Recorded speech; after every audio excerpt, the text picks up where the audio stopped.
ketika kita hijrah, kita memutuskan untuk hijrah, kita pasti akan diuji, teman-teman. Pasti akan diuji.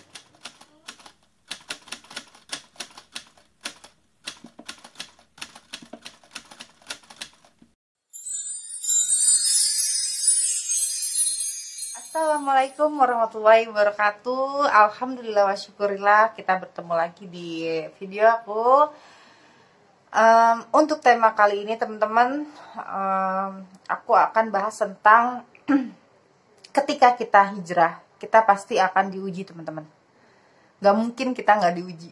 Allah tuh pasti yang, kamu benar udah hijrah gitu, yakin udah hijrah, oke, Allah uji gitu kan. Allah uji kita, tapi tidak lebih dari batas kemampuan kita. Kita tahu itu. Allah akan menguji kita, tapi tidak lebih dari batas kemampuan kita, insya Allah. Jadi teman-teman, ujian kita itu pasti berbeda-beda dan banyak banget macamnya gitu kan. Aku pribadi gitu, pertama kali aku hijrah, banyak banget ujian yang menimpa aku kan. Dari mulai rumah tangga aku, terus anak-anak aku, terus kehidupan sehari-hari aku gitu kan, setelah aku hijrah gitu. Dan alhamdulillah gitu kan, dengan sholat dan sabar, insya Allah kita bisa melampaui itu semua. Dan kita bisa memohon kepada Allah untuk supaya meringankan ujian terhadap kita. Dan kita selalu berdoa sama Allah untuk bisa lulus ujian dari Allah gitu kan, dengan sholat dan sabar kayak gitu, teman-teman. Apa ya, pastilah kayak gimana ya, kalau misalnya kita setelah kita hijrah gitu, teman-teman, kita pasti diuji ya. Mungkin teman-teman ada yang mungkin diuji dengan apa ya, dengan pekerjaannya gitu, teman-teman. Misalkan yang tadinya pekerjaannya tuh laris, kayak ramai lancar gitu kan, teman-teman, tapi kurang berkah menurut Allah gitu. Pasti Allah akan uji. Misalnya kayak yang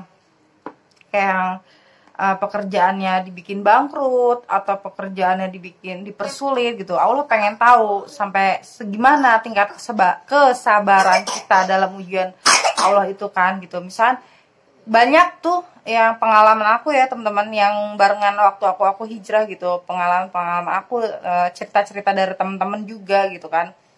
Kayak yang mereka misalkan yang kerja di bank, yang mereka masih kerja di bank, teman-teman aku ya, ini perempuan-perempuan ya, kita lagi cerita tentang perempuan-perempuan ya. Mungkin ada laki-laki juga di luar sana banyak, cuman aku tidak tahu kisahnya karena aku kurang komunikasi ya dengan lawan jenis gitu kan, teman-teman. Jadi temen aku tuh banyak yang curhat yang kayak apa ya, ujian mereka kayak misalkan dari tempat pekerjaan sih paling banyak gitu kan. Kayak misalkan di bank gitu kan, mereka kan udah tau lah kayak teller kayak gitu kan, otomatis kayak menjajakan riba gitu kan, teman-teman. Otomatis kalau misalnya udah hijrah, udah tahu apa ya, ilmu tentang riba, nggak mungkin lagi mau menjajakan riba gitu. Apalagi menjebatani kan, kalau misalnya kayak kerja di multi finance gitu, atau apa namanya, multi finance gitu ya kan, teman-teman, atau kerja di bank jadi teller atau apa, itu kan ujiannya kayak yang dia kayak menjembatani orang-orang untuk melakukan hal-hal riba gitu kan, kayak gitu. Jadi mereka harus keluar dari apa namanya, tempat pekerjaan mereka, dan itu kan pasti kayak yang apa ya, mereka di situ udah dapat fasilitas, sudah dapat gaji yang besar gitu kan. Tapi karena mereka tahu kalau misal riba itu haram dan mereka seperti menjembatani riba gitu, mereka akhirnya keluar dari tempat pekerjaannya gitu. Itu salah satu ujian. Terus yang kedua juga kayak misalkan yang biasanya merokok, minum alkohol, kayak misalnya apa, dengerin musik, sudah terbiasa enak gitu kan dengan kehidupan seperti itu, dan mereka harus stop, berhenti gitu kan, karena mereka ingin jauh lebih baik lagi. Mereka akan merasakan yang kesulitan mungkin di awalnya, tapi kenikmatan yang luar biasa setelahnya gitu. Setelah mereka menikmati ibadah-ibadah apa namanya, ibadah-ibadah setelah hijrah gitu kan lebih baik lagi kayak gitu teman-teman. Kayak aku sih apa ya, aku banyak banget teman. Aku kalau mau diceritain mungkin bisa sampai berbab-bab dan sampai bernangis-nangis sekali teman-teman ya kalau misalnya diceritain. Banyak banget yang terjadi dalam hidup aku. Ya salah satunya adalah rumah tangga aku gitu kan teman-teman, yang harus diuji gitu. Dan bagaimana aku bisa melampaui semua itu, aku terus berdoa kepada Allah, minta diistiqomahkan dalam apa namanya akidah dan tauhid ini gitu kan. Apa ya, dalam hijrah aku ini minta diistiqomahkan, minta lebih kuatkan lagi dari sebelumnya gitu, supaya aku bisa lulus ujian hijrah. Banyak banget teman-teman. Dan gimana ya, aku kurang kurang serak aja kalau harus cerita gitu. Aku kurang bisa curhat di depan kamera atau mempublikasikan kehidupan aku yang apa ya, yang pahit kalau menurut aku gitu teman-teman. Aku lebih banyak mencurahkan segala sesuatunya di hadapan Allah gitu kan, di sepertiga malam ketika cuman ada aku dan Allah gitu.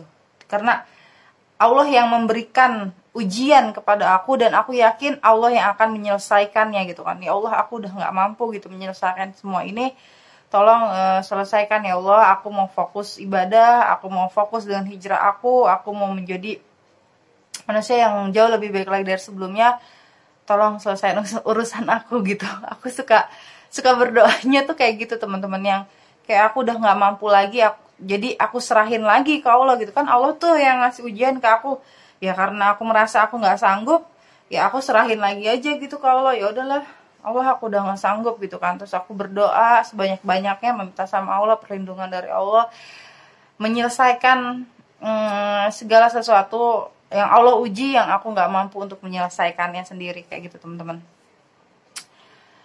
Ya pasti banyak banget ujiannya, dan nggak mungkin banget kita setelah hijrah itu nggak diuji, itu nggak mungkin banget. Entah kehilangan pekerjaan, entah dimusuhin keluarga, dimusuhin tetangga, dicibir, dihina, difitnah gitu kan teman-teman.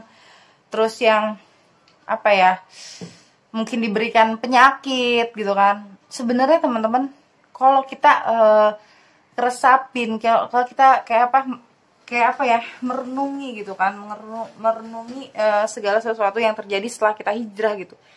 Sebenarnya sih kalau menurut aku itu kayak bukan ujian sih, kalau menurut aku kayak pelebur dosa gitu loh. Kan selama ini tuh kita banyak banget dosa ya, banyak banget dosa, banyak banget kehilafan, banyak banget kelalaian gitu kan.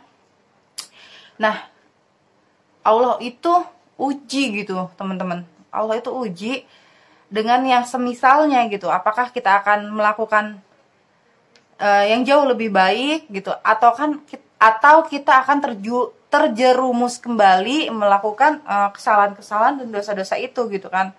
Kayak misalkan yang sering berzina atau suka melakukan zina gitu, kayak misalkan pacaran atau apa akan balik lagi ke masa-masa itu, atau dia akan sekuat tenaga semaksimal mungkin untuk melewati masa-masa itu gitu, akan stop untuk tidak melakukan zina lagi kayak gitu teman-teman. Tahu kan kalian semua ya tentang pacaran, gak usah dibahas ya di sini ya. Ini kan kita lagi bahas tentang ujian, nanti next time kita akan bahas tentang kayak gitu ya teman-teman. Kenapa pacaran itu dianggap haram ya. Nanti itu next time aja deh gitu. Karena mungkin kalian pasti mikir nanti karena aku pakai cadar gitu ya, pasti kalian mikir nanti yang nanti dia tuh pasti ngomongin yang ini haram, itu haram, ini haram, dan itu haram. Nanti aku akan jelasin ke kalian semua pertanyaan kalian gitu, yang kenapa sih kak ini kok dibilang haram, kenapa sih. Sebenarnya sih itu bukan pertanyaan buat aku ya, karena aku kan bukan ustazah ya, jadi aku nggak akan sedetail itu menjawab pertanyaan kalian seperti para ustadz. Mungkin lebih baik lagi kalian kalau misalnya mau tanya-tanya gitu ya, langsung ke ustadz langsung, jadi ke guru langsung yang ilmunya lebih tinggi gitu kan. Kalau aku kan cuma sekitar pengalaman hijrah aku ya teman-teman ya, kayak gitu. Jadi Di sini juga aku sekalian ngomong sama kalian sekali lagi, dan aku ngomong berkali-kali ini ya teman-teman. Maksudnya aku di sini tuh bukan ustazah ya teman-teman. Jadi aku tuh cuman seorang wanita biasa yang basicnya aku tuh dari kayak kalian gitu, yang apa ya, wanita pada umumnya lah, normal, yang apa ya, yang nggak tahu apa-apa, yang sama sekali nggak ada basic pesantren, nggak ada basic apa ilmu agamanya yang kuat atau ajaran dari orang tua yang kuat gitu kan. Aku cuman apa sih, kayak basic Islam KTP gitu teman-teman. Terus aku hijrah, terus aku ceritain semua pengalaman hijrah aku ke kalian, sedikit ilmu yang aku tahu gitu semenjak aku hijrah ke kalian. Ya kita berbagi pengalaman aja, siapa tahu gitu kan ada di antara kalian yang sekaya aku gitu. Maksudnya kayak apa ya, sekaya aku. Jadi kayak yang sepengalaman gitu sama aku gitu, yang merasakan kalau bahwa selama ini tuh kehidupan kita berasa kayak hambar, kayak kita kayak bingung, kita ngerasa harus kayak gimana gitu kan. Mungkin dari video ini, video-video aku gitu, kalian bisa sedikit terinspirasi atau termotivasi atau tergerak gitu ya, untuk mencoba merubah diri kalian menjadi sesuatu yang lebih baik lagi dari sebelumnya gitu. Ya kita sama-sama belajar terus ya teman-teman. Insya Allah saling support sampai akhir waktu, kita saling support untuk menjadi manusia yang menjadi manusia untuk yang jadi lebih baik lagi gitu. Apaan agak belibet ini emang, kalau ngomong nggak pernah disetting ya videonya, nggak bisa nyeting juga, nggak bisa motong-motong video, jadi aku langsung aja gitu ngalir ya teman-teman. Yaudah, insya Allah aku lanjutin next time dengan tema-tema yang selanjutnya. Terima kasih atas dukungan kalian, tolong bantu aku untuk subscribe dan like dan juga komen di video aku apa ya, tentang bantu aku lah, support aku harus kayak gimana ya, kita sharing aja gitu, sharing komentar, oke teman-teman. Dan jangan lupa bantu share ke teman-teman kalian di media sosial kalian masing-masing. Terima kasih. Assalamualaikum warahmatullahi wabarakatuh. Jangan lupa sholat tahajud malamnya ya teman-teman. Bye bye.